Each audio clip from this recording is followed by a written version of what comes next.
welcome to another sedition of the Indignants for November 22nd, 2021, episode 10.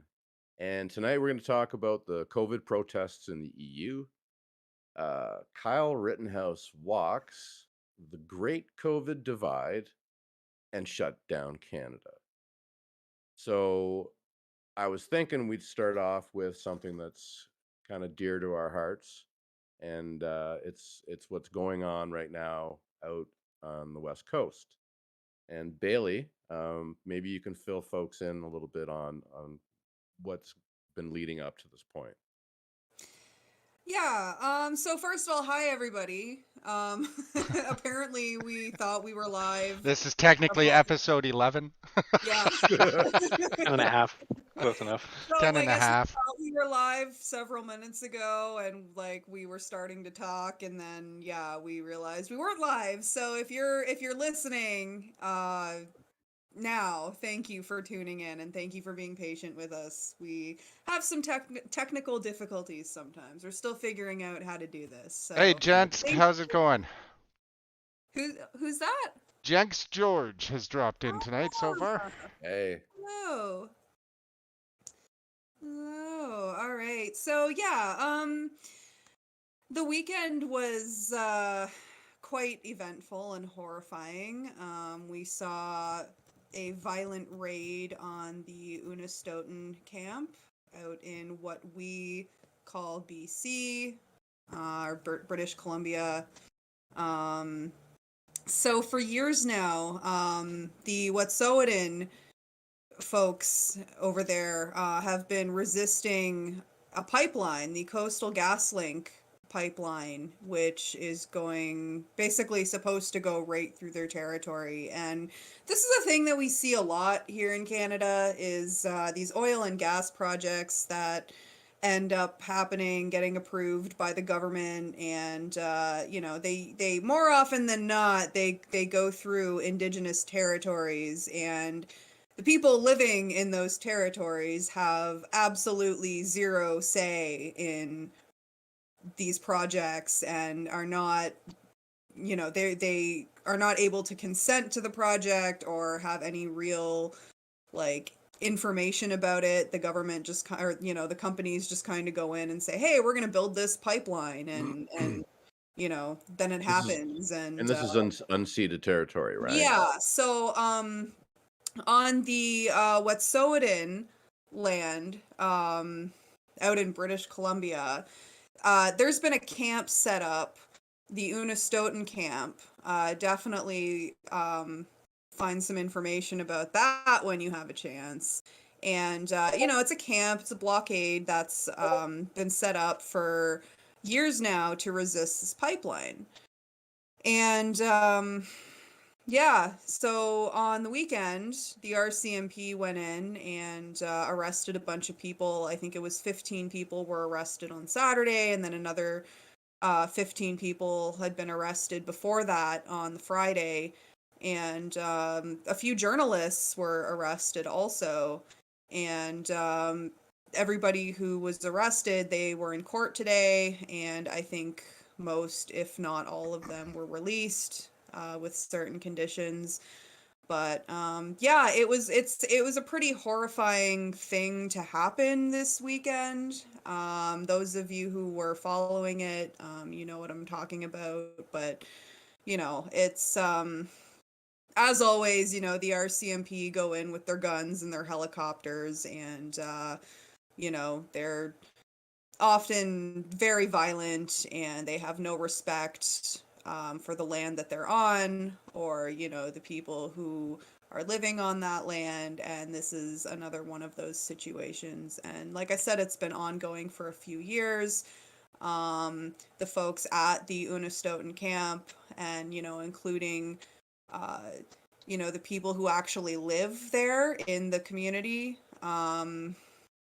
it's like, shit, I lost my train of thought. But this has been ongoing for a long time, is my point. And this is unceded territory also, which means that there was never any treaty signed there. So, the people living there, it's like, this is, in every sense, this is their land. You know what I mean? It's like we're all living on native land, right? But even like legally speaking, you know, under like the Canadian legal system, it's like this land is unceded. You know, these are the people who have rightful ownership of the land. You know, ownership for I guess nobody owns the land, but like you know what I mean? It's like They were these the original stewards of Turtle yes, Island. stewards, that's the right word. Yes, stewards of the land. And you know, it's like the Canadian government really has no jurisdiction there. You know, these oil and gas companies have no jurisdiction there, and yet they're breaking all of these rules and they're going in and saying we're building this pipeline and you know, so people are rightfully resisting, and that's why arrests are happening. And this isn't the first time. I believe this is like the third time over the last 2 or 3 years where there's been like a It's big seasonal raid. now. It's seasonal. The raids are Yeah, almost seasonal. It's like winter, spring, it's summer, and fall. They're coming in. And yeah, I think the only thing that slowed them down this fall was the fact that we had s- children being found on former, school yeah, sites. Hmm. yeah. So that's the only reason, they went. What was the one post we saw there the other day? Let's see if I can find it. It was something to the effect of how quickly Canada forgot Mm. Yeah. about the That'd be a good concerns one. of Indigenous people. So let Yeah. me see if I can Yeah. find that again. So just recently, too, the hereditary chief was jailed for decommissioning construction equipment. And yeah, he's so. I mean, this has been ramping up. This is two Yeah. weeks ago, 3 weeks ago, I think. So, um, and I mean, the other thing that's happened as well recently is a number of journalists were Yep. recently uh, arrested. And I don't know, Bailey, can you tell us a little bit about that? Well, I mean, these journalists are there reporting on what's happening and they're being arrested for it. And we actually know one of them, Michael Toledano.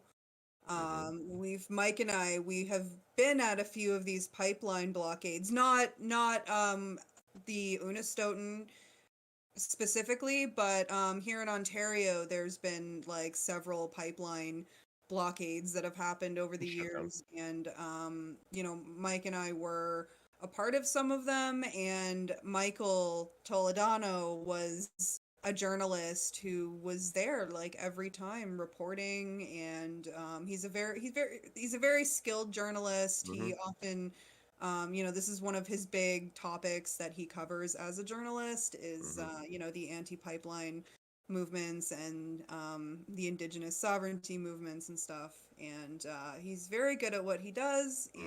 And In this field and category, I don't think there's anybody better than him. yeah. And Amber Bracken is another journalist who was arrested. She's an award-winning journalist and, you know, also very well known for her work. Um, So, you know, I mean, it's disgusting that anybody would be arrested, you know, land defenders defending their territories, right? Um Anybody supporting them, like nobody should be arrested for trying to protect the land, right? It just goes without saying. But, you know, when it comes to journalists, it's like these are people who are there reporting, you know, it's like they're there to make sure that the whole world knows what's going on and what has gone on. And, you know, it's like people are not in that case, it's like people aren't just getting arrested, it's like information is being suppressed. And I mean, thankfully there's social media and, you know, the Wet'suwet'en folks are very good at like updating the world through Twitter and, you know, various social media platforms and whatnot. So it's not that we aren't getting the information, we are, but it's just the whole purpose of journalism is to get information out there, and that's what Amber and Michael were doing, and they were arrested for it. And Yup. that's crazy, you know. I mean, like I said, nobody should be arrested, but especially when you're doing the job of, you know, a reporter, and you're there to make sure that the information gets out there. journalists and media are supposed to be protected in these situations, right? Well, and this is where now, like, they're now making these protests media exclusion zones. Mm-hmm. So they're basically, the government of Canada and the RCMP are turning around and saying the press is not allowed here, right? Like, and I've never seen that. Like, I've seen Well, closed door meetings and stuff like that. I get that, but I've G20, never. they kind of had the G20. They kind of had areas like that where they Yes, but basically. here's the thing: the protesters are there, right? I've never seen it where they're like, okay, well, we've got protesters here and they're blocking this. And you, the press, like, we're telling you they're there, but no, you can't go see them, right? Like this, at least at the G20 and stuff, they kept people certain distances away from things. That I totally Yeah, like understand. like a Yeah. kilometer away. But Yeah. not allowing a journalist to go to the front line where the police are possibly prepared to crack skulls, or as they're known to do, point sniper rifles at, right? Mm-hmm. Like, this is, yeah. So the Canadian Association of Journalists wrote a letter on November 20th to the government, and they say the Canadian Association of Journalists demands the RCMP immediately release award-winning photojournalist Amber Bracken and documentarian Michael Tornado. Did I say his last name right? I always say it wrong. Sorry, Mike. From police custody with their belongings. The two were illegally arrested by the RCMP officers late yesterday afternoon while reporting on the construction of the continuous national natural gas pipeline in Wet'suwet'en territory in northern British Columbia. So I heard there's some good news though, Bailey, in this.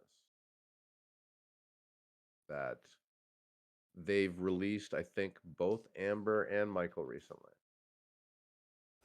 Yeah, from what I was reading, most of the people, if not all of the people, maybe not everybody, but I think most people were released today under conditions, of course. But everybody was in court today. Because people were arrested on Friday and Saturday, right? In the courts, you get arrested on a Friday or a Saturday, like you're probably Mhm. going to be in jail for the weekend. So that was most likely done intentionally, Yeah, a right? lot of people missed work this morning because they had Yeah, to go stand in court. yeah. Yeah, and it's it's just it's an intimidation thing that the RCMP is like very well known for, right? Mhm. Be as brutal as you possibly can, make people's lives as difficult as you possibly can, try and scare them into not protesting anymore. Um, it's like on one hand, it's like we can call it a protest. On the other hand, it's like not really a protest. It's land defense. You know what I mean? It's like these are land defenders. These are indigenous people who have lived on this land for generations. It is unceded territory. No treaty was ever signed. The Crown has no title to it at all. The Canadian government has no real jurisdiction there. They have their own governance systems. Uh, it's this is land defense. It's like you can call it a protest, but more than anything, it's people who are resisting the destruction of their land by the oil and gas industry in Canada. So, Yeah. um, so this was happening this weekend. It's like we were saying, this isn't the first time. But it was another one of those just major events. Well, Um, and since this has happened, correct me if I'm wrong, but we've stopped rail across Canada in multiple spots this past weekend in support of this, There's which has been great. yes, Yeah, and yes. there's a little video of the Toronto one here. It's the Rising Tides video. I See if I posted it 7:51 in that thread. Yeah, there's been a number of You gave it a thumbs solidarity up. demonstrations over the last couple of days, including today too. I think there was some. Okay, so let's cut over to this for a second. Mm. Speaking from the heart here, I'm like very lost for words. Like I'm just speaking from the heart here. I'm like very lost for words because the last few weeks I've been very, very, very, very, very emotional. It's been hard for me to sit here while this is happening to my partner's people, as someone that's been fighting for the Yinta for the last couple of years. You know, and now we have a young one. We have to be here. Anybody else here? To look for our daughter and for our unborn child, and watching this happen from afar, it's just like it's taken a piece out of me the last few weeks. It's been very, very hard to watch. You know, this is the least we can do, and this is the least that they can put up with. Like, this is nothing.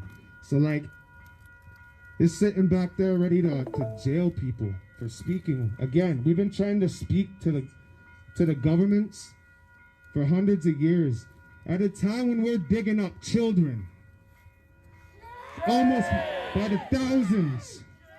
In the time we're digging up children by the thousands, we're still met by guns. That's racism. That's not reconciliation. Why? You back there, you guys got to ask yourself, why are you doing this? What are you upholding?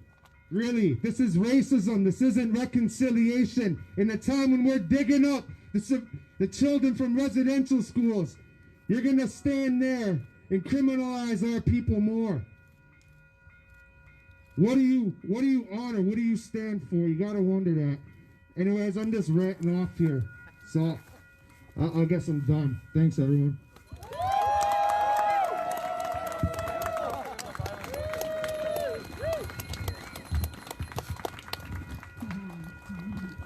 Thank you, now Shiloh.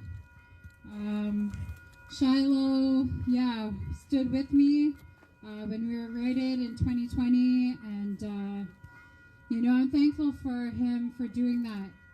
Like, you know, it just the love that we share, and our family. We have a second one on the way. You know, he was upholding his responsibility, and under Wet'suwet'en law, the husband supports the wife's nation and their people. So, you know, just innately, that's, you know, in our DNA, that's what we did. So, hi everybody, I'm Eve, and I'm a Wet'suwet'en land defender. And woo! Thank you. You know, thank you everybody who's here. You know, our indigenous relatives. You know, it's just so good to see faces here. This is what we need. And our allies, this is what we need. This is what we need to shut shit down.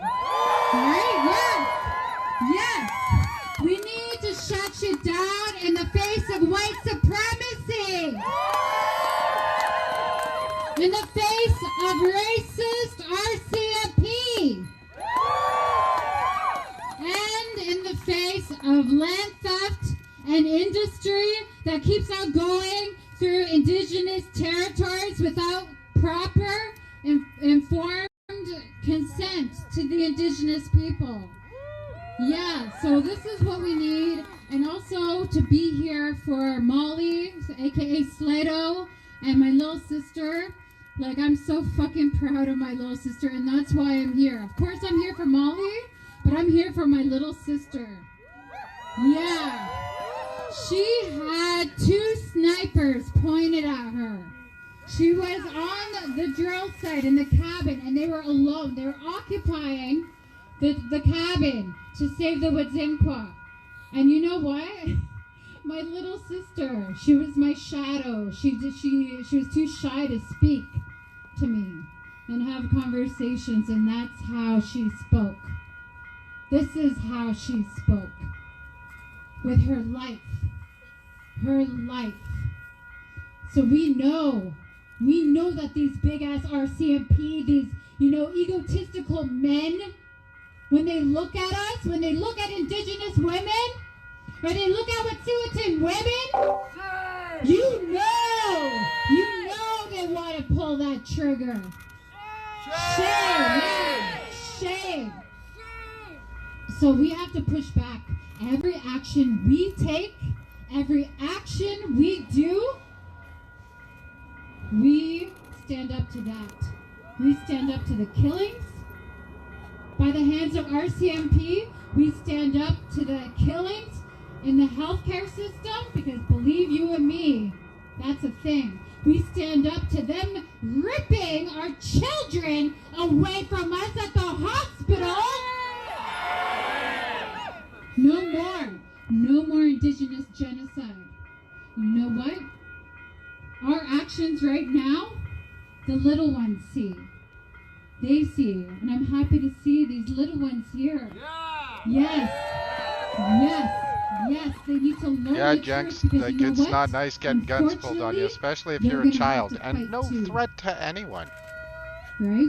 It's not like nobody's being violent from our side yet. Don't want to bring children into this world, especially people of color, Indigenous, Black. They're scared. They're scared for their children. But we need more children like them to help this world. We do. Unfortunately, we got to equip them to use their voice. We need to equip them to be powerful, and that they have power. Because them over there, they tell us we don't have power. Shame. Shame. But this is what power looks like. Yes. So, rest up, and invite your friends out. Like, this is a family, well, maybe not a family-friendly thing if the police come in. But I mean, children are here and they're present. Women who are pregnant are here and are present. And so, we're able to... So, these protests have occurred now, I'm aware of, in Toronto, Manitoba, all in solidarity with Wet'suwet'en. Did I say it right that time? The Wet'suwet'en. Wet'suwet'en. To go a little further in that video, Vanessa's actually on there. Let me,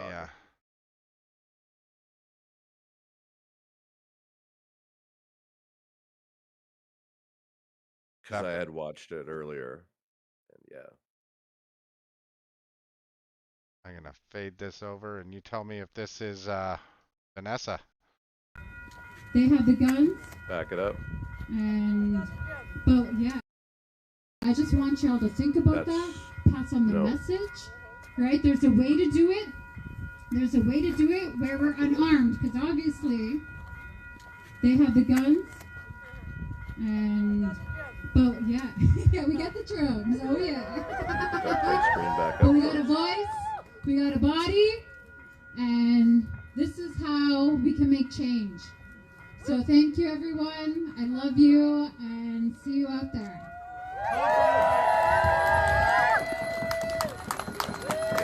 When Indigenous lands are under attack, what do we do? When Indigenous lands are under attack, what do we do? When Indigenous lands are under attack, what do we do? Our hearts and our thoughts and our prayers are with every single land defender in jail right now. They have been there for over 24 hours. We are here for them. We are here to show our faces, our love, our presence. We're here for them.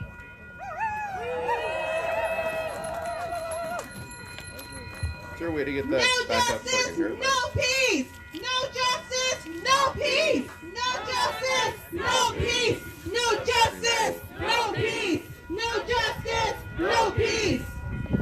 We are here to shut down Canada, and we will be here again and again. We will see you again. We will be back, and we are going to leave together. We are going to leave strong today.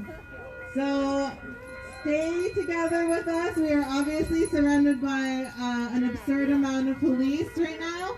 We are going to start to clean up this area. We have obviously our medicines are still here on the ground. Maybe stick around with us, and then we're gonna start to move out.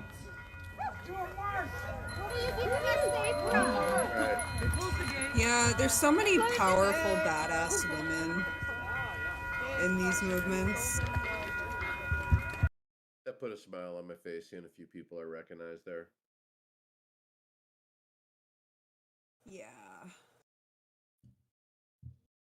And the thing is, like, I mean, everything that the Wet'suwet'en have done to resist the Coastal GasLink pipeline, Sorry about that. It started playing a jet ski video. I do apologize.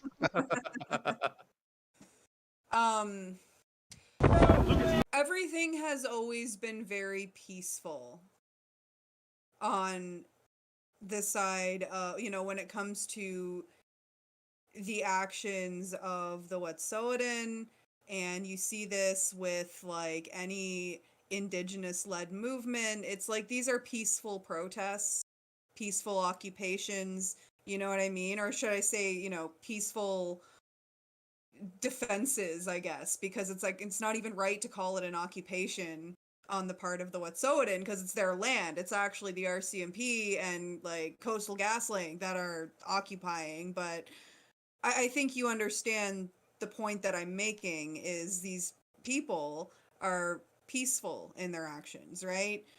But the RCMP in their strategy sessions and stuff have always talked about using lethal force if necessary. They're not, you know, there's even like just a couple of years ago, there was some documents that came out from CSIS, I believe.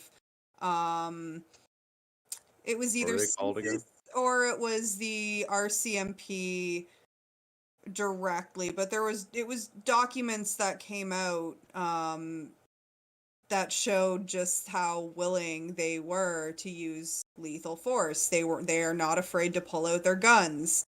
You know, like they literally make plans to do that. You know, they talk about like when to get violent, you know, when to pull their guns out, and it's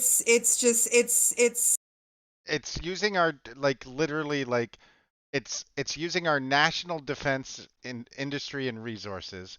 Our like this is all in the protection of capital. This is all in the protection of corporations. This is not for the benefit of people. They try, oh, but the gerbs, we need the jobs for everybody. Everybody's got to have a job. This is not what it's about. This is about enriching and continuing to enrich select people and organizations at the detriment to those that, like we said before, were the original stewards of this land. Especially them. Like this is, it's time for it to end. It's time for it to end. It's time for us to be sitting at their table instead of us telling them to come sit at our table on their land and tell them how they're going to eat at our table.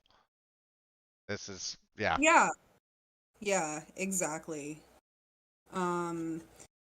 So, I mean, this weekend was pretty horrifying with, you know, just the RCMP going in and doing what they've always done.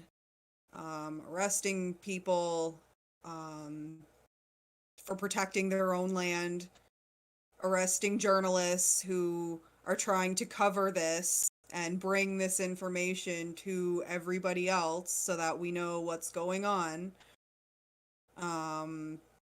It's disgusting and it's appalling, and it has happened many times. It probably will happen again, unfortunately, and people need to pay attention and people need to educate themselves. And I encourage everybody listening, you know, if you're not familiar with this situation, if you're not familiar with the Unistoten camp and the current struggle of the Wet'suwet'en land defenders, definitely do some research. Look this up. understand what's happening, and understand, if you're somebody that lives in Canada, your tax dollars are going towards this violence, this colonial, racist violence that continues to happen in the name of Canada and critical infrastructure. Hey, what about those floods that were happening? Because of climate change and yeah, let's criminalize the people who are, literally doing the most every single day to try and protect this earth, protect this planet, right? Yep. And you're right, Bailey, like the critical infrastructure that was taken out due to climate change just recently probably cost way more than that pipelines is what, $6 billion that they're putting in. Yeah. So, they just redirect some of those resources in the right way, then why do we need to be doing fracking anyways? Why do we need to be an exporter of oil and gas? Well, because people they need more money. We need more money. Like, I'm not getting any money. Are you getting any money from that? No, I'm not getting any more money from it. But this is the thing. They've convinced us that our road to Canadian riches lies through the oil patch and all of the earth scraping torture that it provides, right? Like, not to mention taking it from people that own it. Yeah, well, that's exactly it. It's like the best thing that I came across is this post here that literally says Canada traded in its orange t-shirts for assault rifles and tactical gear in less than 2 months. Yep. Right? Like, that is, we got to post that on the Facebook page. It wasn't marketable anymore. Forget about the Indigenous babies. Let's go bash some Indigenous skulls. Right? Yeah, like this is much. So it's time. It's time. Like back to status quo. Reconciliation until we can't build our pipelines. Basically. Exactly. Like, exactly. Yeah. We only want to reconcile some of the things, Like yeah. this is just the things that See, benefit us. Here's we'll sell the thing some too. orange shirts. Okay, answer me this, because I mean, part of this project is they're going to build a big LNG gas thing out in BC, and I thought they rejected that. No, the terminal is happening as far as I'm aware. The liquid natural, because that's basically where they're piping the liquid natural gas to offload it to foreign markets. Right. But here's the thing: in order to get rid of this stuff, you can't just build a terminal and assume people are going to come and buy your liquid natural gas. There's other places on the planet they can get this stuff. Yeah. This is, and yeah. And they got to navigate through these. I remember watching a little short documentary on the fact that these big boats filled with this, high pressure gas have to navigate through these little island things with hundreds of other boats, roughly the same size, doing the very same thing, crisscrossing each other. It's not. It's like shipping any of this stuff is not safe. People No. I personally think that the best way to ship it is by rail. If you're going to ship crude, ship it by rail, because if a pipeline leak happens, it's hundreds of thousands of barrels that usually, get spilled, right? There are smaller spills, but the ones we hear about are, rather large. If a train goes off the tracks, it's very rare that every car gets compromised. Right? This is the difference. Bailey, what was the bill that I don't know more? Was it Bill C? I don't remember. But that was the one that basically gave Harper struck down all the environmental regulations for all like literally hundreds of thousands of lakes and streams and rivers. And that's what opened the floodgate to all this shit. So, and this is the thing I don't understand about some of these political parties. The Liberals were so dead set against it at the time, right? So why don't we repeal it? Because the Liberals don't actually care. Right. Right. That was kind of a I mean, the Liberals were against that back then because the Harper government was in favor of it, right? I mean, that's all those two parties do is they just fight against each other, right? Like if one party is in favor of one thing, the other party is going to be against it. Like it has nothing to do with principle. It has nothing to do with like anybody's values. Like it's just the liberals and conservatives are just like all they do. Maintaining the capitalist status quo. Yeah, exactly. Well, there's a challenge I'm throwing out to any NDP folks out there. If you are running for the NDP or if you are involved in the NDP, why don't you do something like that? Take a big stand, see if you can repeal or bring something, strike something down that was, you know, notoriously bad and has led to all these other problems. Well, see, here's the issue with the NDP right now.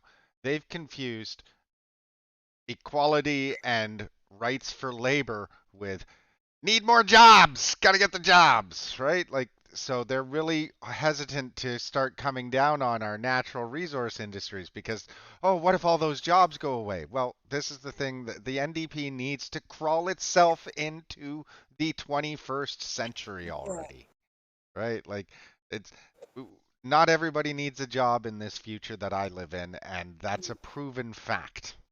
But for some reason, we keep insisting they need jobs, so we need a natural resource industry so these people can have jobs, which really just is just a money printing machine for the people And to be perfectly honest with you, working with a lot of the union folk, and there's a lot of great union folk out there, don't get me wrong, and Bailey can probably attest to this too.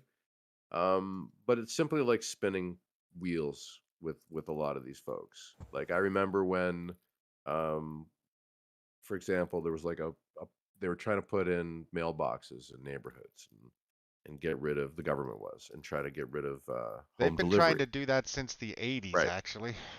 Yeah. So they were doing this, and we jumped in with the unions to help them out, and we blocked a few places from these boxes going in. Right, people would camp there and shit like that. And I was making a little video, a little promo video for it, and everybody kept bringing up these stop Harper signs and like trying to put them front and center and hold them up and say the slogan, and I was trying to say to them like, this is probably going to get watched a year or two from now, or like this is no bearing at all on anything, but they just get so fixated on seeing like that's going to solve all our problems is getting rid of Harper. Well, I do have to say that getting rid of Harper was one of our big problems. Like right. there's certain demagogic individuals that rise to power in Canada that somehow he was able to clutch onto it.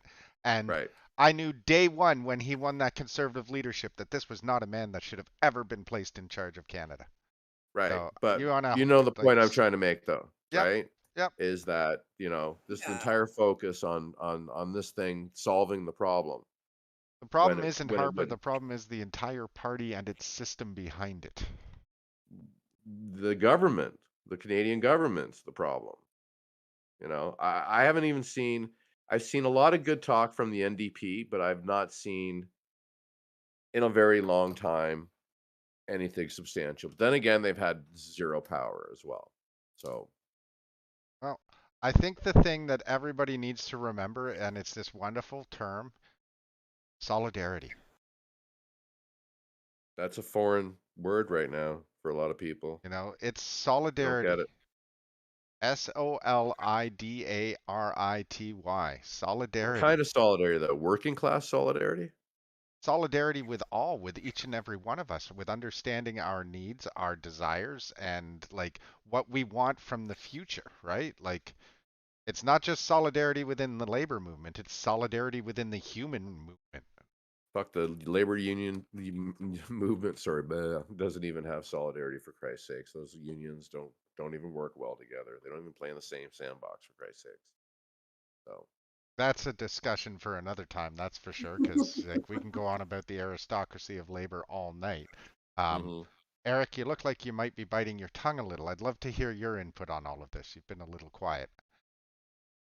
I'm struggling actually to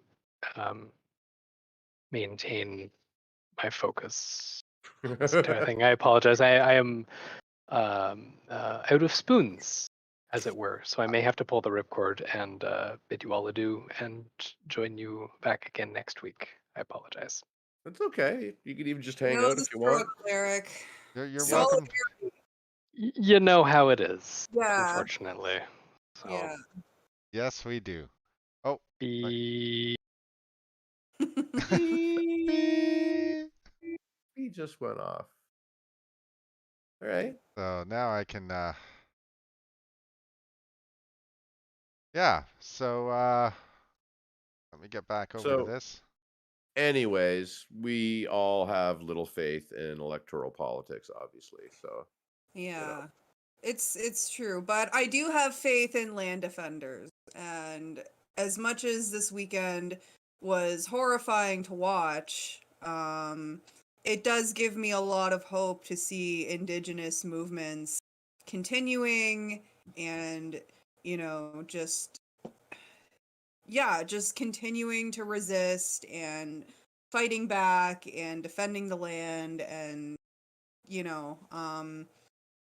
that really, I really have a lot of faith in that, and I have a lot of faith in the Wet'suwet'en and the movement happening over there in those territories, and all the land defenders, and yeah, that's what I have faith in right now. So we're talking about solidarity earlier. Definitely, solidarity with all land defenders everywhere, whether you are on Wet'suwet'en land or you are somewhere else, just, doing demonstrations and support or whatever, Yeah, if you're somebody that's unhappy with the way the system is working for you right now, we are standing in solidarity with you. Right? Like Yes. this is the time, like the time has come to not like stand by and just let these things happen anymore. We're not ignorant to what's going on in the world. We see it every day. We may ignore it or try to ignore it because we don't like to think about it. But some of you are out there literally getting arrested. And I love you every day for your actions. Yep. So Everybody keep following that situation out west. it'd be interesting to see what Michael and I can't remember the other name of the journalist. Amber. What Michael and Amber have to say about their incarceration. I remember reading something about them recording somebody being arrested at the time, and there were some pictures of some guy with an AR-15 assault rifle with his finger on the trigger really close to them that were posted. So we'll see what happens with that and with the entire situation. So it's obviously ongoing and fluid. So, and there's blockades happening everywhere. So yeah, if you want to know any actions that are going on, if we find out, we'll post on our Facebook and Twitter. So check us out there, guys. So let's switch some gears. And I see what's loading up in the background here. And another bad news story for the week. Matt, did you want to Yeah, cue us in so on our we obviously, I'm sure most of the world has heard now that Kyle, the biggest brat on the planet, has been acquitted of all charges. And I think the worst part about this is it comes as absolutely no surprise to anyone that this kid got off. Right? Like this was telegraphed in from the judge from the get-go. It was, yeah, I'm baffled at the American judicial system. But this is the same judicial system that has been a show trials fiasco since, People's Court and Judge Judy and the O.J. Simpson trial really catapulted it into not justice, but entertainment. Yeah. It's bewildering to me. Like here we have a now 18-year-old kid that carries a gun across state lines days before is saying that he wants to shoot looters, and he goes and he shoots 3 people, kills 2 of You know, them, you know and what's really he ironic? walks. In the same state, there's a girl by the name of Crystal Kaiser, who, when she was 16, she was put into the sex trade by some 30-year-old dude by the name of Randy Voller. And the worst things in the world happened to her. And she faces life in prison for killing him. So, Yeah. Yeah, A she young black woman, right? tried as an adult as a 16-year-old girl. Yeah. Sentenced to, I think, 40 years in prison or something like that, 40 to life. And just the all same she did chick. was kill her abusers. She had the Yeah. opportunity to do it. I would have done the same thing. Yeah. So Yep. Absolutely. I think the best statement that I've seen on the Rhittenhouse verdict is the following that I'm going to show here. It is, look, even if Rhittenhouse had gone to prison, he would have immediately been inducted into a white supremacist gang Yeah. and been Yep. treated like jail king by the Yep. guards, while he Yep. spent the next few years terrorizing black guys who got locked up for dime bags. All Yep. the while, fascists would still be hosting deeply indoctrinated teenagers at guerrilla and terrorist training camps deep within miles of privately owned woodland in Texas, West Virginia, Washington State, etc., producing the next Kyle Rittenhouses, regardless of the verdict. Until we have an actual meaningful communist movement, we will only win the most pyrrhic of victories and only on the rarest of occasions. So it's I'd say anarchist movement, but that's okay. Yeah, I was gonna say. I mean, the last part is but Yeah. no, Yeah. The rest but of it. the statement overall, I do agree. okay, to the anarchists in the room, do you honestly think we can have a successful utopian anarchist society with a large portion of the society producing people like Kyle Rittenhouse? How can like the like I ain't running around and chopping people's heads off and shit. yes, So but some are. no, it's not happening. It's not part of whatever I'm doing, man. Yeah, well, You that's know. the issue though, is this is Yep. the problem with like libertarianism and anarchism is this selfless independence that the I actions know of there's a others lot of will not other impact me, and I just get very We're notable gonna have a anarchists much that would. larger discussion about Oh, anarchism. absolutely. Yeah. Absolutely. Oh, what happened there? We lost somebody. Bailey? Oh. Oh. Uh-oh. And Spaghetti-O. and she's back. So, Okay, I accidentally She got leaned all on excited. webcam oh, cord. you What did the it fuck? again. It's because it's tangled on something. Hang on. Well, Hang on, let me fix this. Thanks, SDJ. Okay. I think I fixed the cord issue here with my webcam. But You're good. You're good. You're good. no, Matt, we're gonna have like a big like Oh, hands down. Hands down. versus anarchist discussion one of these days. Yes, we'll line up a couple of commies and a couple of anarchs, and Yeah. we'll Oh, good luck, buddy. Oh, can we get a couple of ANCAPs to really get that No, anarchist side of things? That's a different Yeah, talk. yeah, No, that's different. That's a I totally think different. I think if you're gonna have an anarchism versus communism debate, like No, that's like make believe. That's something that they think they are, but they're not actually. No, but we still have to argue with them though, because Yeah, they but not think the that same they're context. anarchists, right? I can't even understand ANCAPs. It's like just like Right. you're a libertarian. Well, I used to be one, so I understand how stupid they are. Yeah, so that's why we have to debate with them. Right. The And I thing can. is, like, anarchists and tankies actually believe in like basically the same thing. It's just like how to get there is different. That's where we disagree. And yeah, I don't want to have that conversation tonight, but I would like to have that conversation at some point. Oh, absolutely. I'll tell you all about my state-sponsored education system to produce young communists. So now back onto the Rittenhouse thing. Now here's where this is going to be interesting to me is what I think is going to happen here is you're going to see every alt-right nutter trying to get himself on the scoreboard now. They're Yeah. like Yeah. protests in the This States, is you this is just what got to we be said. armed at them now. Like This is what we said like last show. Yeah. Exactly. Yes. I don't know if I would go to an Justified. American protest because somebody will say that I threw a plastic bag at them, so they were justified in blowing my head off. Right. Yeah. So this is where we go from here now. I know. Now, can he be sued civilly, by the way? Because, Oh, like, absolutely. Absolutely. okay. So I foresee some civil action not going so good for him in the future.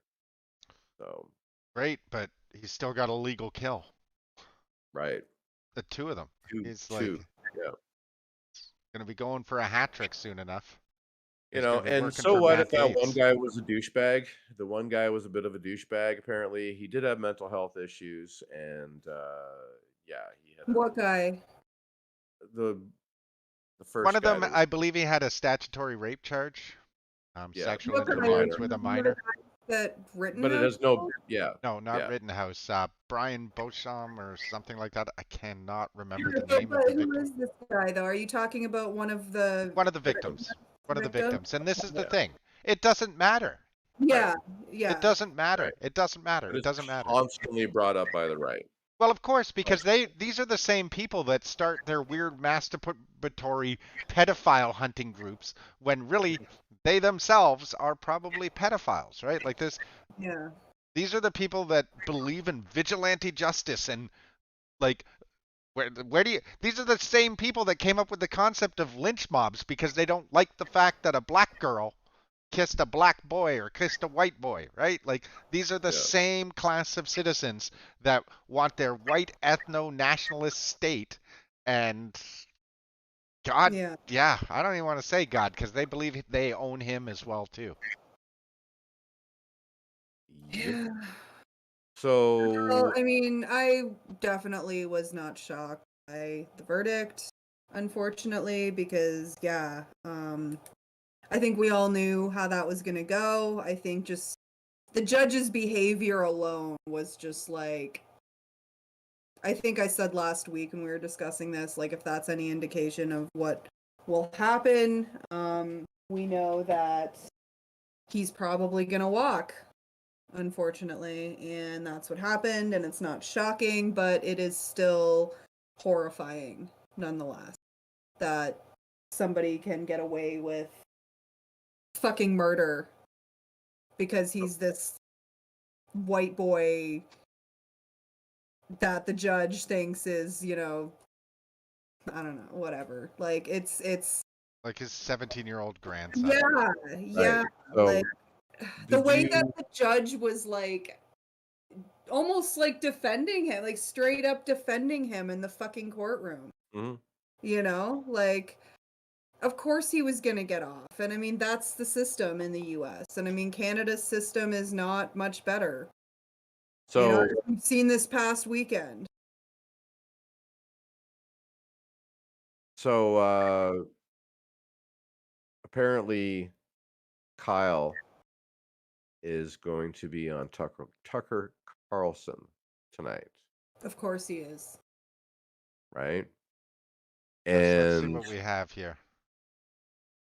Kyle is this where he says he supports acquitted of BLM? murder last week after shooting and killing two fuck. people in Kenosha, Wisconsin during civil unrest there last year, said he supports the Black Lives Matter movement. Rhittenhouse said during an interview with Fox News host Tucker Carlson, the full version of which is slated to be aired on Carlson's program on Monday evening, quote, "I'm not a racist person. I support the BLM movement." The teen told Carlson, according to a transcript of the interview, quote, "I support peacefully demonstrating. I believe there needs to be change. I believe there's a lot of prosecutorial misconduct, not just in my case, but in other cases. It's just amazing to see how much a prosecutor can take advantage of someone."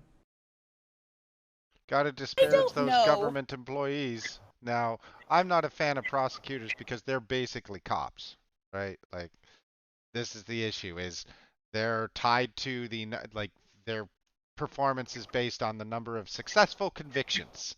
not the number of people that may be found innocent, right? Like if you're a prosecutor and everybody's getting off because you're like, bad arrest, man, we're not prosecuting this, then you're not a good prosecutor. So like he's obviously co-opting some themes there, because this is the right and their puppet masters, their power brokers, their Koch brother funders, they're the ones that are providing kids with Rhittenhouse with a publicist now, so that he's able to say the right things on camera that embolden their base and strengthen their base and make them go, wow, he's actually a good kid. You know, he did the right thing. He was standing up for me. And this is the bullshit that needs to end. All right, let's go to another, because this just aggravates me. I'm so angry about this. Like the kid's from a different state. He buys a gun that he's not allowed to have, so illegally crosses state lines with it. He goes to a fucking car parking lot for and guards some parking lot where the cars have already been burnt down or something like that. Doesn't have permission. Didn't ask. And he has no training whatsoever when it comes to handling people. Like, he's a kid, right? You could probably see fear all over the guy. What was he even doing there? Like, if it wasn't to agitate or, maybe shoot someone. He Like, said, like literally the day before, he wanted to shoot people. Yeah, that's literally why he was there, so that he could shoot people. Call of Duty Protester Edition. Yep. You know, like this is, I remember one point I loaded up a video game, Need for Speed, and one of the downloadable car skins was this Mustang with protester plows splattered across the front of it. And I was like, Jesus Christ. Like this, but this is, these are the people that want to drive through protesters. These are the people that want to be able to shoot first and defend that right later. Yeah, speaking of which, I heard that a whole bunch of people got mowed down today down in the States during a Christmas parade. That was this weekend, actually. Yes, in Wisconsin, once again, great state of Wisconsin. There was a vehicle that smashed through a parade and has killed 5 people and injured 15. 40. Heard up to 40. The celebratory sounds of a Christmas parade were interrupted by terrified screams after a vehicle plowed into participants and spectators gathered for the event in Waukesha City, about 20 miles west of downtown Milwaukee. 5 people were killed and more than 40 have been injured. Now, these are all products of society, right? Like this, I don't believe the person that committed this, it's not an organized attack. He's not tied to anyone. He's probably just upset at the fucking world and wanting to make a message.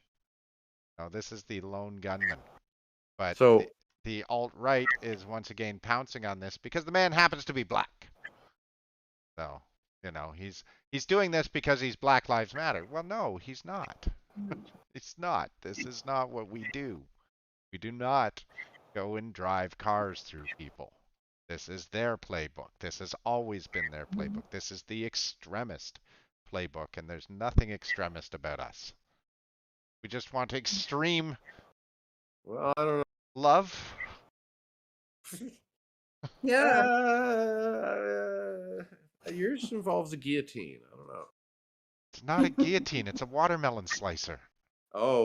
Okay. For the buffet afterwards.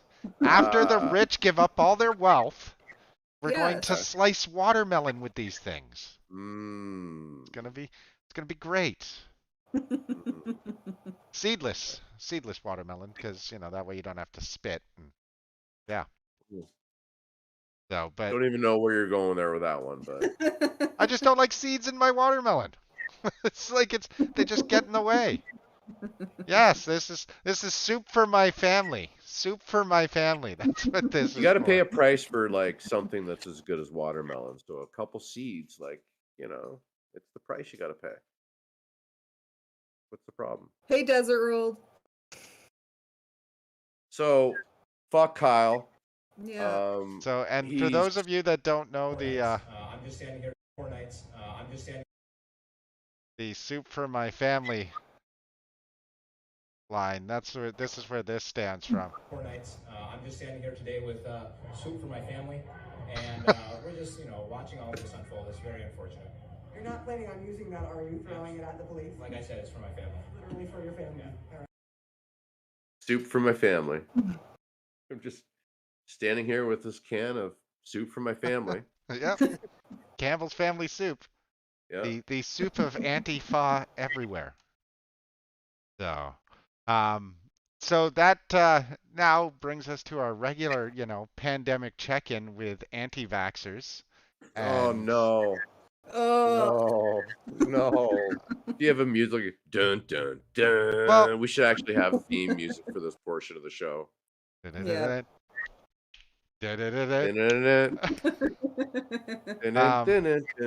Careful, you're gonna get us a copyright strike there. Yeah.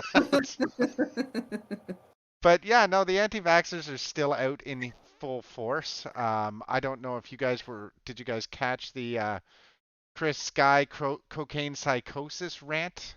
Oh no! Can I please share? Please. I want to. Yes. Ridiculous. So we're gonna start off with this before we start touching on. Come on, we gotta have a laugh. We gotta have a laugh. So if anybody doesn't know who Chris Sky is, he's the sort of the new flavor of the month alt-right celebrity in He's Ontario. like the leader of the anti-vaxxers in Canada. He goes around, speaks at all the events, all the protests, and I mean, he's pretty much He's the face of the anti-vax movement in Canada, is what I would say. Idiot douchebag, and basically cokehead that doesn't want to get his needles. And he also happens to be like half my height. When Matt and I were out of curiosity at the anti-vax rally last month, like we told you guys about it, but yeah, Chris Sky was there, and he's like, I just remember realizing that he was like half my height, and I was saying to Matt, I'm like, I could kick his ass totally. Like, look at him, he's little, he's tiny. Nothing against short people, but like when it's Chris Sky, somebody like Chris Sky. And just, you see how much of a douchebag he is. I think when he got those veneers, they may have filed them down a bit on him, like he looks like he's like a giant, right? When you see him in pictures and stuff, you expect him to be this like big, tall, giant dude, but he's actually like little. He's like literally suffers from short man syndrome. And I could kick his ass, and I kind of want to. So he was on his bus the other day, his rented motorhome, with him and his posse. And I guess what happened was, backstory is a few of the individuals hadn't ate in 24 hours because they do this is a constant tour. They go from Ottawa to Windsor, multiple stops along the way. And they had to get from Ottawa to Windsor, and they stopped in Vaughan to pick up their parade of protesters. And 2 people stopped to get something to eat. They dipped out of the motorhome that they've been living out of to get a quick meal. And I guess that delayed the departure of the motorhome for about 10 minutes.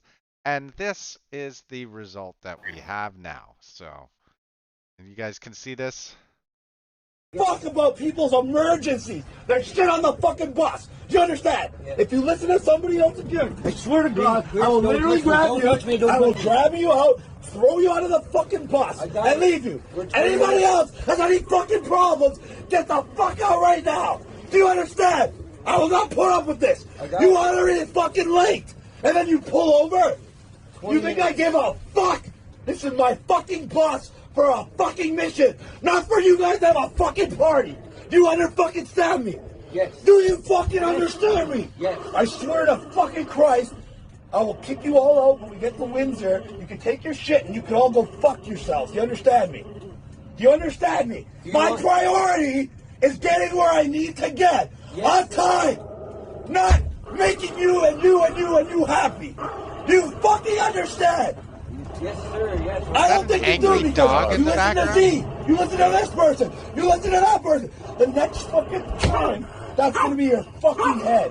Do you fucking understand? Look at me in the eyes. Yes, I do do. you fucking Yes, I do. Do you fucking Yes, I understand? do. Yes. You said that last time, Yes, I and you're did. still fucking around. We texted you, we called you, we're 20 minutes behind. You are an hour behind, and then you 1:35. fucking I pulled told over. Nikes to tell you, I don't give a fuck. You're not supposed to call me and tell me you're not going to listen to what I said. You're supposed to just do what the fuck I said. Do you understand? Yes, I do. Yeah, so why the fuck are you calling me? To try to tell me, oh, by the way, we're already behind, we're going to pull No, over. I asked him to ask, can we pull over? We're 20 minutes You didn't even behind. talk to me. They called you so And you many just times. decided you're going to do it anyway. No, they all asked me and came up here and said, we need to pull over. No. Do you understand? You don't matter. You don't fucking matter. You don't matter. You don't matter. You know what matters? What the fuck I told you, Yes. because we have priorities. Do you fucking understand? Yes. Anybody tries to tell them anything else, bang. You try to tell them anything else, bang. And if you try to tell them anything else, get the fuck out. Do you understand? I know how to get you I don't give a fuck about anybody's bullshit. I don't give a. So, this is what steroids sounds like. Yeah. This is... Wow. This is his bus. This is his posse. Wow. Yeah. So. What a nice. He's gonna go places. Oh, Yeah. absolutely. Yeah. Absolutely. So this is the same group that is now boycotting ice cream. Vaccines means no ice cream, ladies and gentlemen. You get no ice cream if you get your vaccine. If you get a vaccine, you get ice cream. But if you don't get your vaccine, you can't have ice cream, according to Chris Sky and his posse, because they are boycotting Chapman's ice cream. Why? Well, Chapman's ice cream came up with the novel concept that if you got vaccinated, you got an extra $1 an hour raise. Go get the vaccine. We'll give you an extra $1 an hour. And yeah, so now the anti-vax movement is turning around and saying, we don't want your ice cream, Chapman's. And yeah, I have to say, we don't want your dollar. We don't support workers making an extra $1 an hour. So let's Oh, you got it muted. Store COVID vaccine at Chapman's Ice Cream, a company that helped store COVID vaccinations in their freezers last year. There's now a social media anti-vax movement to freeze the company out. It all started when Chapman's announced its vaccination policy, which just took effect. I would say probably one thing that has been shocking is the vitriol of some of these anti-vaxxers and the fact that they're divorced from reality, and they've attacked us and going after the found ice out cream any of the man. facts. Ashley Chapman, VP of the family-run business, says a couple of months ago the company announced starting November 21st about 100 unvaccinated employees would be subject to bi-weekly rapid tests. That prompted many to get their shots.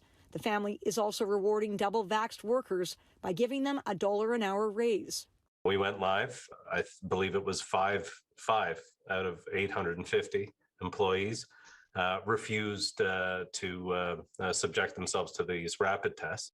Those who refuse the test will go on unpaid leave. Chapman says most of the backlash was from online. Most of our unvaccinated employees find that it's not a big deal. Hashtag Boycott Chapman's was formed, and anti-vaxxers accused the company of discriminating against an employee's right to choose. Suddenly, we're a horrible company and we're firing all our employees for being unvaccinated. Ashley Chapman says no one has been fired. Their priority all along has been the safety of factory workers who are unable to maintain social distancing on an assembly line. The boycott also brought about a counter-protest from those who support Chapman's. Upset by this, no one cares, wrote one poster.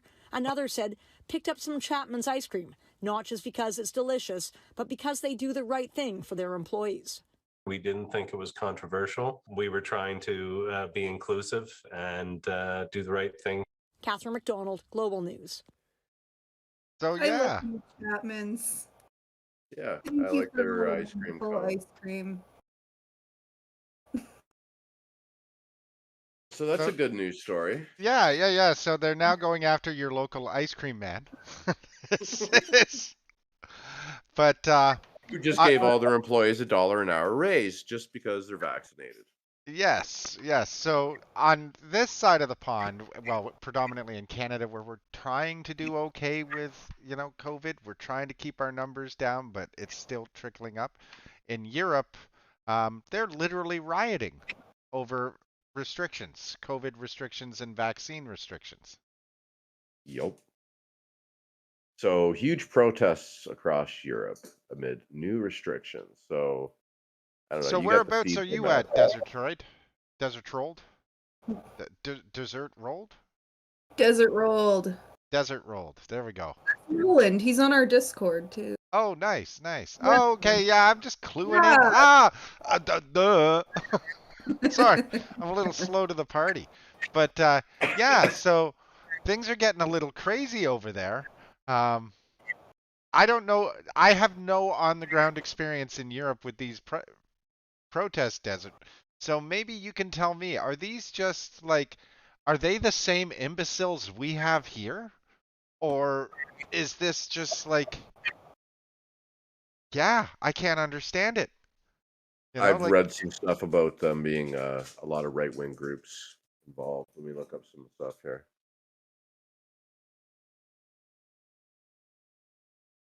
Yeah.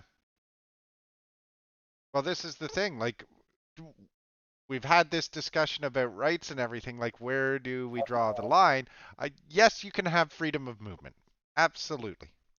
But if you're going to go into a space or you're not going to be able to maintain social distance, wear a damn mask. Vaccines are available. If you're not prepared to get a vaccine, just like with the measles vaccines or anything like that, you probably shouldn't go to school, right? Like, this could be a burden on our systems. Matt, I just posted something to you there that looks like it'd be interesting for us to take a look at. I sent you a message in Discord. White supremacists and far-right ideology underpin anti-vax movements.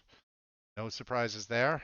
Yep, thousands took to the streets across Sydney, Melbourne, Adelaide, and Brisbane. So this seems to be an Australian-based paper. Well, I do know a lot of, they're using a lot of this to stem the flow of migrants.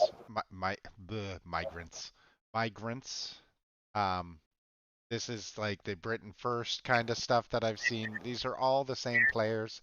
It's all decided to create. We talked about this before and my thoughts on it, that these are all plays that they do to incite certain segments of the population. So they're paying attention to this shit over here.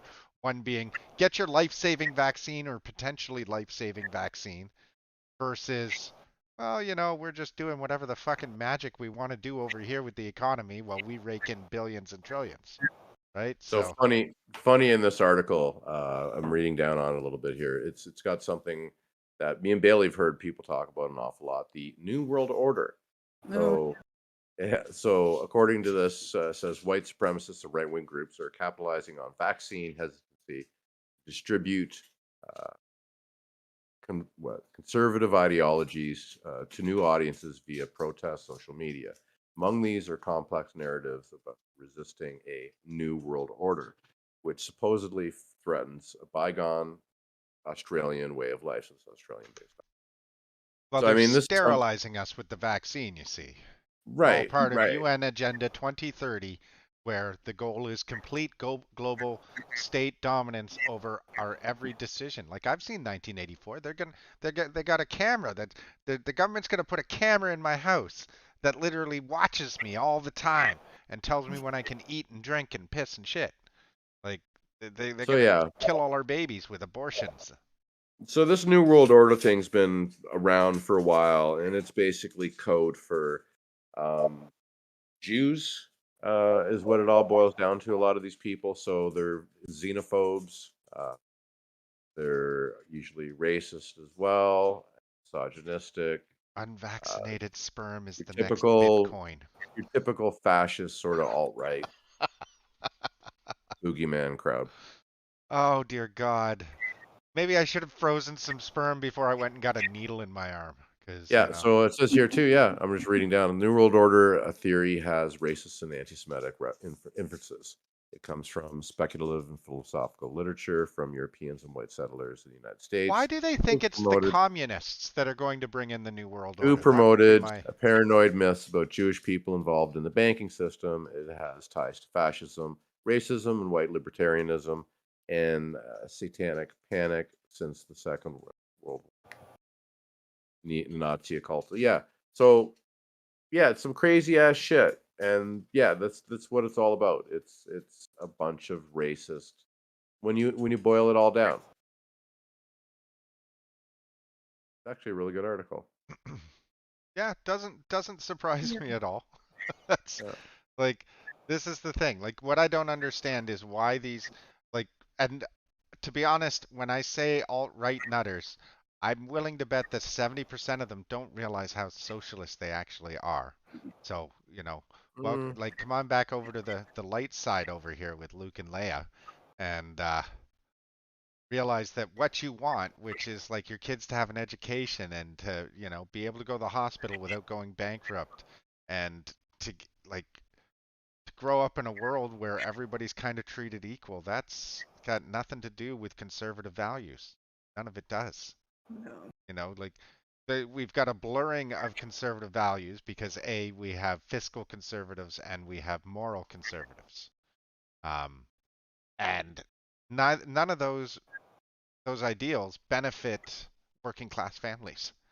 They don't benefit anybody that's not rich, because even the evangelical power structure is there to maintain, like, religious structures are there to maintain control. That's how they were written. That's what they're there for, what they've always been there for. And then fiscal conservatives, it's all about controlling the monetary policy that allows them to stay rich and in power. Like, yeah. This kind of bleeds into the other topic, or I think we're kind of in it. This is the great divide, right? Like, we're seeing a separation of people online for the most part. In reality, I don't see it that much on the street, but those people must exist in reality too. But I really don't. Well, they've successfully created an us versus them dialogue. With both our sides. We're just as guilty of it now because it is literally us versus them. And this has been going on for a while now, where it's time to pick sides. You know, like there's, you know, the liberals aren't anywhere near a left-wing party. They're not even a center party anymore. They are a center-right party. The conservatives are a far-right party now. And then you have like the splinter parties, and we're over here clinging to like the NDP, going, "Come on, guys, come on, step further left." And I think it's even deeper than just picking a political party. It's a worldview and ideology. I think. Oh, because it's global. It's absolutely global, and you know, like these guys see the world basically in that new world order sort of aspect. Like, it's totally true. Yeah, as Desert says, hail to neoliberalism, because that's our way out. We can keep the businesses happy, make more jobs. If they want to know who the Illuminati is, it's neoliberalism. There you go. Which is conservatism. Like, liberalism is conservatism. Like, there's you can't tell the two apart anymore, because neither, like, they're the ones that are like, I don't see anybody outside of the liberals and the conservatives that isn't legislating people back to work. You know, like, these are parties do not care about you. They care about the flow of commerce. And that's all it's about. You know, God forbid that, like, we live in a society where, imagine for a second, tax revenue doesn't exist. What would we do? Well, we would just magically provide these things. And yes, it would be magic, because money doesn't really exist. Oh, yeah. I don't know how we're going to fix it. We talk about it all the time. It just gets worse and worse. Now, like, the right is emboldened for civil unrest. They're armed, they're training, they're prepped for this. And we're just over here going, come on, guys, can't we just be nice with each other? Can't we do nice things? And yeah. And I'm looking at Europe. They've got like other things going on. It's very similar. Freedom Party in Austria, pretty much fascist. Switzerland, Like, we've forgotten because we've been distracted by COVID that there's a huge migrant crisis still ongoing because we're still bombing countries and impoverishing countries. And yeah. The problem is too is this is everybody's even more alienated now, right? So, and they're frustrated, they're lonely, and they're finding what they think are answers to what the problems are, and they're grasping onto these things and they want to believe. And it's pretty dangerous where a lot of these folks are going. So yeah, how do you reach these people before they fall down that rabbit hole too far? Well, education. We have to do it through the youth. We got to educate the youth, and I think we can sway some adults now, but we've already known like the boomers is a lost generation when it comes to this. I think I don't think 90% of the boomers that are right-wing voters are ever going to sway to our side because they have drank the Kool-Aid, they've enriched themselves on the Kool-Aid, they're retiring on the Kool-Aid, and they'll never see it. As soon as we're taking something away from them, they're going to blame us and say, they worked for theirs. We don't deserve it because we don't work hard enough. And it's like, motherfuckers, we're working twice as hard as you ever did for less money. Yeah. Like there's the concept of employees having defined benefit pension plans now is completely foreign. Your retirement is your responsibility, and if your company doesn't pay you enough so that you can save for retirement, you should just get a better fucking job. Which in turn means that the company washes itself of its hands when you reach that ripe old age where you need medical care, and they get to put the burden on the government, who has given them tax breaks and all sorts of fun stuff, while you enrich them as an employee. I'm very anti-work these days. I have to tend to boo for a moment here. Sorry. Aww.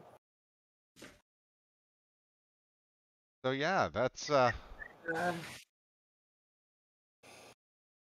really I don't see things can get better. We need more local direct action. The right is, we talk about it all the time. The right is doing a fantastic job of organizing and mobilizing people. Yeah, like they're very good at reaching people and bringing people onto their side, right? And that's something. They're using our strategies. Yeah, they are.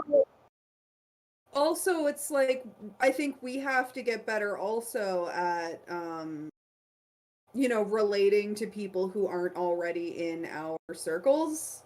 Tankies right? can't hang out with anarchists. As I crashed through my wall trying to get away.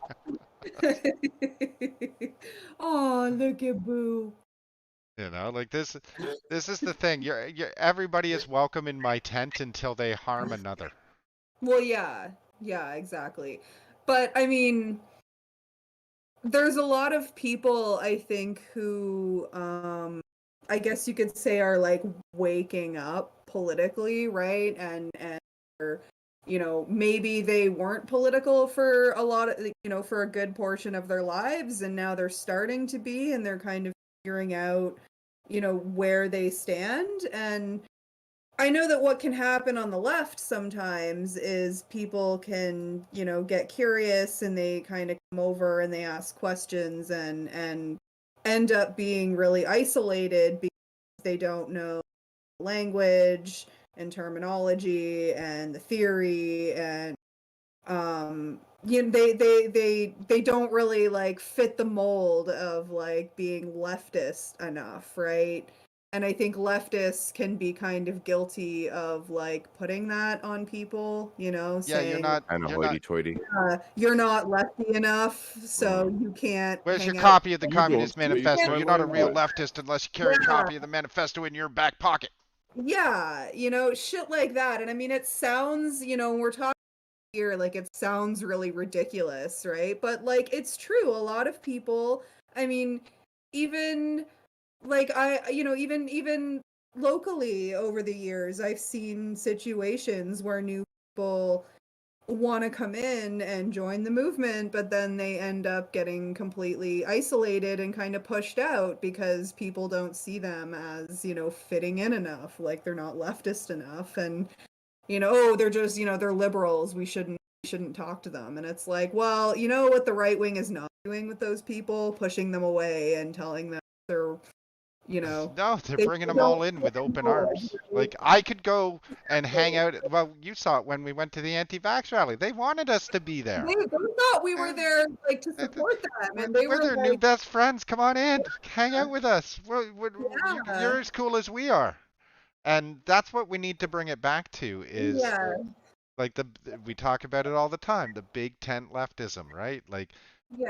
Everybody come on in under this tent and let's talk about how we can make the world a better place. And we need to be doing more of it every single day. That's what I liked about Occupy. Yeah, and like we don't have to agree on every single little detail, right? Like we just have to be open and willing to learn from each other, and as long as everybody can agree on like a certain set of values, I think, right? Obviously, like we don't obviously we have to draw lines too. Like I'm not saying like, oh yeah, let's just let anybody come in and join our movements. Like obviously we have to vet people to a degree, right? Like we have to everybody's welcome to come and sit at my table until we find out that you're a fucking Nazi, and then you gotta get the fuck out. That's what I was getting at. That's what I was getting at. Yeah, you can just say Nazi, get out. Yeah, like we have to have like a certain set of values that we can all agree on, but I think those are like relatively broad, and I think that basic. They're pretty basic. It's like not even left wing, right? It's like stuff. It's like basic, being a decent human being kind of stuff. Like, you know what I mean? It's, like not being a fucking Nazi. Yeah. Right. But otherwise, like we need to be a little bit more open, a little bit more accepting, because the right is doing that. Like the right wingers are. Big tent. Their tent doesn't even have doors. Yeah, like they're welcoming a lot of those folks in with open arms, and so people, who are maybe just becoming political, they're saying, okay, well, like the leftists treated me like complete shit, but the right wingers, have made me feel like I was part of the community. So like, where do you think those people are going to be drawn to? They're going to be drawn more to the right wing, We need that tailgating beer pong mentality almost on the left of we are fun. Yeah. We're not all doom and gloom that they make us out to be. We're the drugs and rock and roll fucking crew, motherfuckers. Yeah. Like you guys might have Kid Rock, but like get bent. Kid Rock, fuck. Get bent. Do me a favor. Can you put up that I put it in the Great Divide link? The clown shoes. That I can do. Oh. So I posted this the other day, and let me go to my Facebook page here.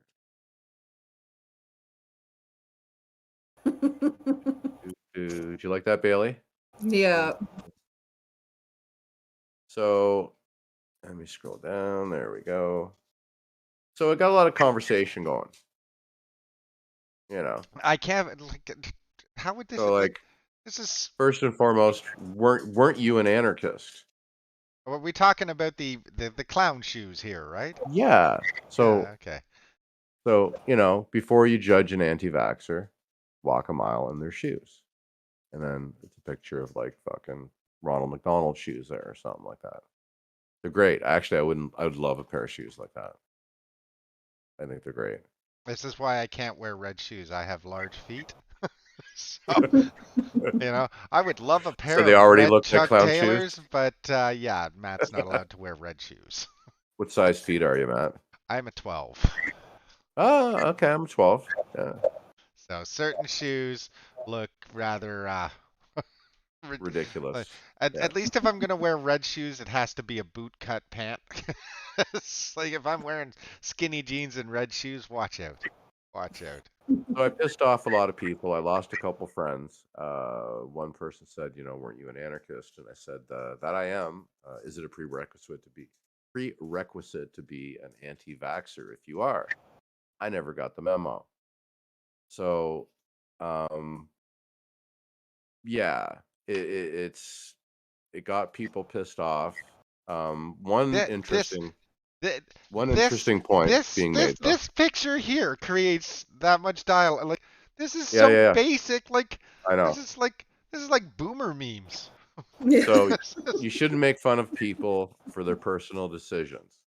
Like posting boomer memes, Mike. People skeptical of the COVID vaccine are just normal people. The mRNA technology has been worked on for years, but the side effects are massive. People have lost the right to their bodily sovereignty, and your posting this completely disregards that. And people avoiding the COVID vaccine are not anti-vaxxers. They're all mostly vaccinated for everything else. You really should walk a mile in their shoes and understand their perspectives. I may not agree with everything they reference, but I definitely empathize with their lack of trust for the neoliberal corporate system that has been propagandizing and profiting off this whole pandemic. So that's for my friend John Allen, and he makes a couple of interesting There are points. some good points in there, yes, and I do think we have to differentiate between people who are completely anti-vax, like the fucking idiots that we've been talking about, right? And then people who have, concerns or are skeptical for legit reasons, right? Like we can't just lump every person who's not vaccinated into the same category, because the reality is, whether or not accept it, the reality is not all of those people are the same.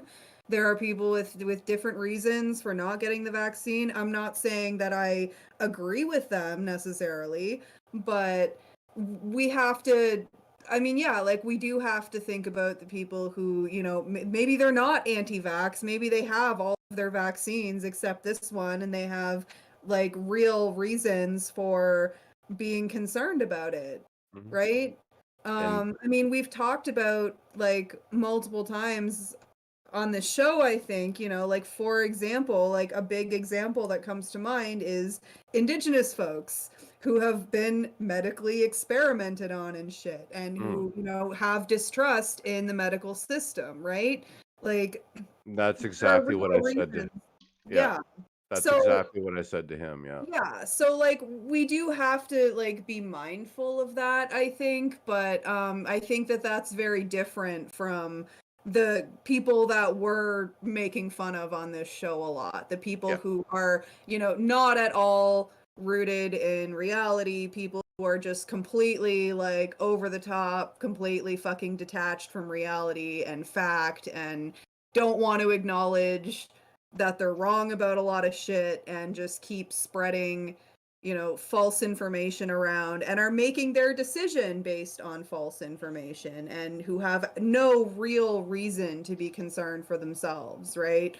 Those are the people that I think deserve the criticism and the mockery and stuff. But again, like it's like your friend said, like there are people who are vaccine hesitant, who like are not in that same category, and they have, if you hear them out, they actually have like what I would consider legit reasons to have concerns, even if at the end of the day I think, well, like I still want you to get vaccinated so that you don't die from COVID and you don't spread it to other people, like even if I still think that, it's like I can at least be like, well, I can understand where you're coming from at the same time.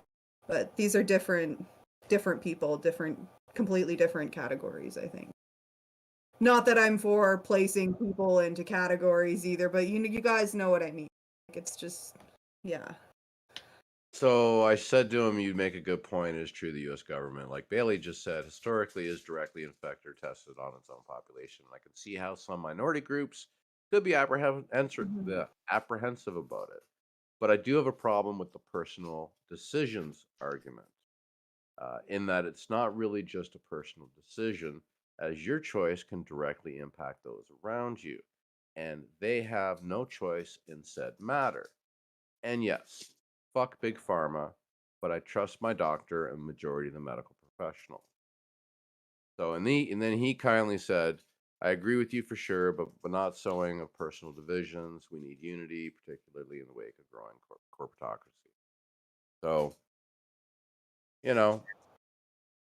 Yeah. And another thing is, whatever your reason is for not getting the vaccine, you know, whatever that is, it has absolutely no similarity. You know, any restrictions that you're under, the fact that you can't go into a bar or a restaurant, that is in no way fucking comparable to racial segregation that has happened throughout history. It is not fucking comparable to being put in a gas chamber for being Jewish. Like some of these people are trying to say, like, oh, it's segregation all over again. And, you know, it's people who, you know, and like we've heard a lot of people use the example of like concentration camps and shit, and thinking that because they can't go into a bar because they chose not to get the vaccine, that now they're in the same position as a Jewish person in Germany in the 1930s, you know, like it just, whatever your reason is, like I'm open to hearing people's reasons for not getting vaccinated. I can, you know, like I can But when it comes to that shit, it's different, but yeah. whatever your fucking reason, I don't give a shit who you are. You do not get to compare yourself to that, like those situations. You do not get to say that your situation is the same as, like I said, getting put in a gas chamber because you're Jewish. Like, it's not fucking comparable. Don't say it's fucking comparable. Right. Like, no.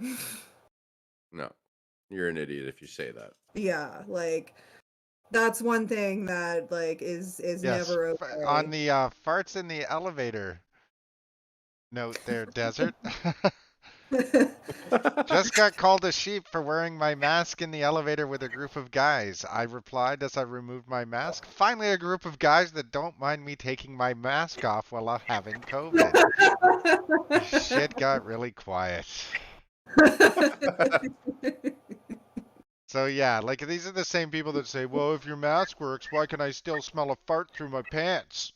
And it's like, these are different things. These are different things, motherfucker. One's a methane Why can I molecule. still smell a fart? Oh my But I god. can still smell my fart. Yeah, so before we wrap up here, I'm just gonna go through a couple of my favorite images that I've come across tonight that kind of relate to this. And do me another favor before we end. We got to watch that memes of production thing too. The memes of production. Memes of production. Yeah, in the right. Oh yes, memes. That's right. Because see, Michael here has a fetish, I'm convinced, for Tim Pool. No, I just bit of a Tim Pool fetish. Yeah. No, I think that he is incredibly influential and incredibly dangerous at the same time. Oh, absolutely.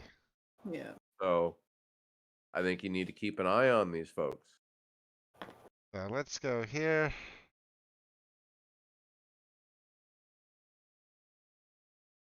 So, Joe Rogan in the house. Alex Jones, ladies and gentlemen, right about basically everything, finally. So Joe... little background story. Tim Pool's cruising around the country, apparently, in his toxic trailer. Trailer of toxicity, I guess. Yeah. So he set up a Winnebago with, like, cameras and studio equipment, sound equipment, and stuff like that. Yeah, these guys are making entirely way too much money from their nonsense streams. He's with, so it's Tim Pool, Luke Brodowski from wearechange.com. And Alex Jones and a couple other people that I don't recognize. Blair, that's Blair. Is it Blair White? I think you may be right here. So let's. Yeah, her first name's Blair. I know that. Well, let's click play on this. It's a quick 20-second clip. Alex Jones. So Joe Rogan in the house. Alex Jones, ladies and gentlemen, right about basically everything. Finally, hey, it's Rob. Coming down. The truth is coming out. So Thomas Jefferson was in the Illuminati. Bunch of demons. Joe Rogan is the 46th president of the United States. I smell sulfur. Oh my god. People are just giving us money. Okay. So imagine like being in that group of people and thinking you're cool. Like that's like the least cool group of people together ever. Cringe. Oh, hands down. But they make lots of money, so people must think they're cool. Come on. So just to tail it off for the evening, because I think we're about to wind down here. We've all got lives to do, and I've got a DOG that needs to go OUT. So I'm just going to show a couple of the... Say it for me again. Wet'suwet'en. Wet'suwet'en. Wet'suwet'en. Wet'suwet'en. Yeah. So there's a couple of images I've come across lately in regards to Wet'suwet'en. Ah, yes. Yeah. You know, this is your typical government. You know, we're going to do an indigenous land acknowledgement, but we're going to bash your skull with our pipe sticks. I remember seeing a video from, I think it was the last raid that happened on Wet'suwet'en territory, or the one before that. It was one of the previous raids, and the fucking RCMP show up. And, you know, they say that, you know, we brought water and tobacco, because, like, you know, sometimes, like, when you're a visitor in these communities, you know, it's like out of respect, you might, like, bring tobacco or something, right? And they literally they get out their water and tobacco. You know what they brought? A case of fucking plastic water bottles. Yeah. And a carton of Cartons of cigarettes. Yeah. I Literally. remember that. That was, and they just like put it down in front of them, like, here's your water and tobacco. Like, holy fuck. Like, if you know anything about like ceremony and like when you give tobacco, right? Like, that's not, you don't give a carton of cigarettes. You know what I mean? You don't bring fucking plastic water bottles. Like, it's just, it's so fucking tone deaf. Madness propaganda. Fuck yeah. Always be communism. ABC. Yeah, when I learn how to run the brains, just wait. Yeah, so that's just a couple little memes there. And then another update. Oh, and Rob, the reason why Joe Rogan hasn't covered Alex Jones's expenses is probably because he, you know, gave away his donation money curing Tim Pool of COVID this past month. So, yeah. But Frank Figliuzzi, because he's Italian. Sure. He's a former FBI director. States that divide and conquer, a sample of 32,000 pro-Rhittenhouse hashtag tweets between the 19th and the 20th showed 29,600 with disabled geolocation. Of those, 17,000 were listed as foreign. Now, I do turn off my geolocation, as do a lot of people, but yeah. Fignitz. Yes. Frank Fignitz, who's really like, Frank Fignitz can go fuck himself because he's an ex-cop. But yeah, this is the thing. Like I was talking about with this discourse that they create, is it's intentional to keep us fractured, to keep us fighting each other, to be more worried about a 17-year-old punk kid versus actually changing the world. Yeah. So. Hey, I do have one video we can watch on the way out. Sure. Well, here comes a copyright strike. No. DMCA takedown notice. It's on Facebook though, so give me 1 sec here. I'll post it to you.